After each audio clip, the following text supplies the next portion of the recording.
as Ukraine's drone surveillance spotted a command and staff vehicle parked next to some houses.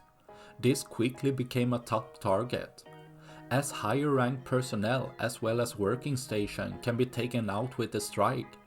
As the drone sent back coordinates for a Engineerreact strike, the closer and higher quality video showed the devastating effect a Engineerreact rocket has.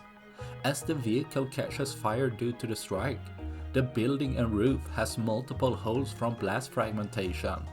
As these were no small houses either, the scale of destruction can be seen, showing the effective range of the warhead against non-armored target increases substantially, well within the accuracy of the rocket, resulting in another of Russia's vehicle destroyed, leaving one less for tomorrow.